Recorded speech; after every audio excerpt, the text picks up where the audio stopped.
Hi and welcome to a super simple intro tutorial to CSS.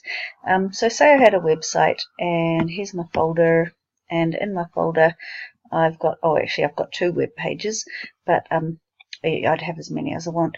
Now I have a separate file. These ones are all HTML, that one's CSS, and that normally in a website you'd have one style sheet that applies to all your web pages, so that if you were a business and you were changing something to do with your branding or your color scheme or something, you wouldn't have to change every page on your website, because remember, a lot of businesses' websites are hundreds of pages huge, and so you just need to change it in the style sheet that refers to them all.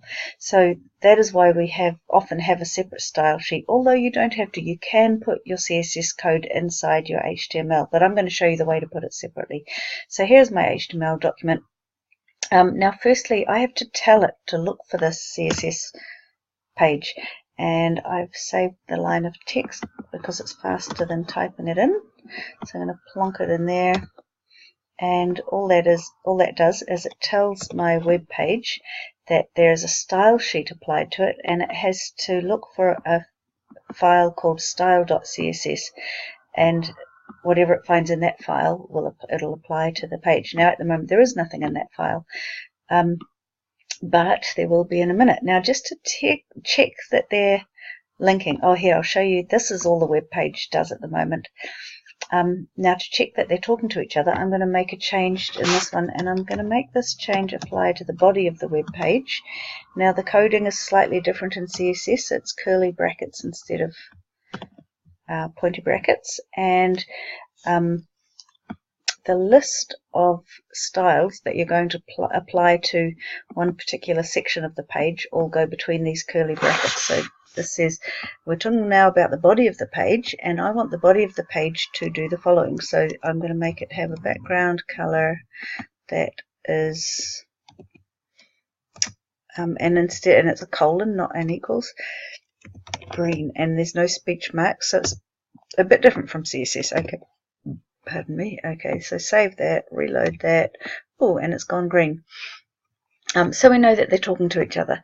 Now in my web page, I've now have, like at the moment in the body of my web page there's only two words. Say there were lots and lots of words, or lots and lots of sections of the web page. I can separate out little sections of the web page. So say I want this top part of the web page to be my header.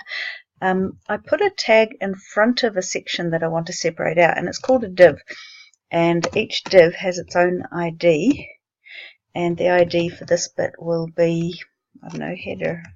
A header is what you often call the section at the top of the page, but I could call it whatever I want, as long as I refer to the same thing in the style sheet. So I'm going to say header, and I'll close that one.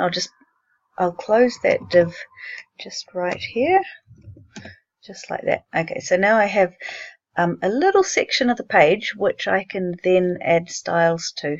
Save that one, go back to my CSS. So what am I going to do in my header? Now divs, you always refer to a div with a little hash, and it's called header, and it needs its curly brackets, and this is where I'm going to put the code. Now what do I want that header to do? I guess I could give that a background color as well, just to show you what it does. And it's going to be awful color scheme, I'm sorry to say. Let's just check that it has worked. Testing as we go. Oh, lovely. Not really, I know. Now you can do other things to this. You could give it a height and a width. It doesn't hurt to understand how big a pixel is. Like for example 10 pixels, actually no, we'll go for 100 pixels is this height. Hang on. So it's just good to get a bit of a feel for how big pixels are. We could also give it a width.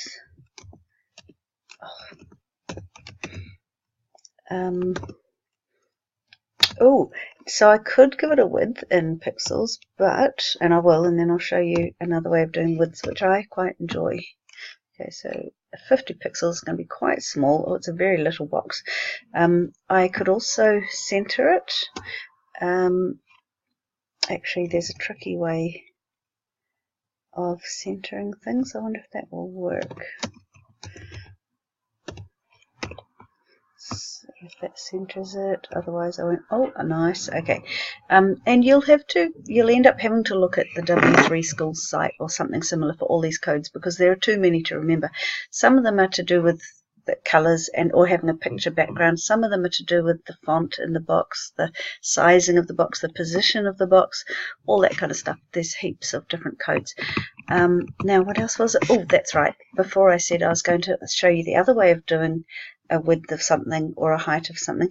Now, you know how this one, I'm going to make that a bit bigger because that's just too small to be sensible. 300.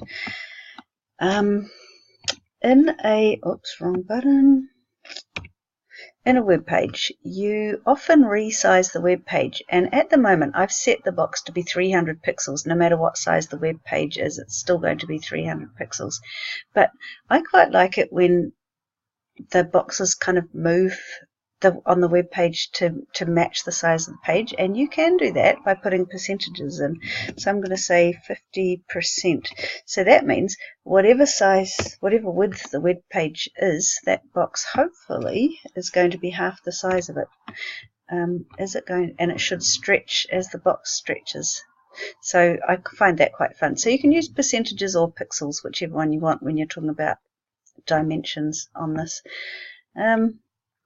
There is lots more, but I think that's probably enough for the first video. The main things I want you to grasp is how you link the two together, how the HTML file has to point at, using the file path over here, it's pointing at the CSS file, and then how you can allocate divs to different sections of your page, and each one you can style differently. So I could put another div further down the page and give it a whole different thing going on, like a picture background, and put it in a different place on the page, all that kind of stuff. You can also nest divs. I don't know if you remember how things get nested in HTML, but here's a really good example right here, is that in HTML and close HTML, I have these are nested inside it, whereas then there's the head and the close head, and so the body comes after the head, whereas both the head and the body are nested inside the HTML. You can do that with divs as well. You can have a div inside another div. Plenty of information. Hope that helps. Ta-ta.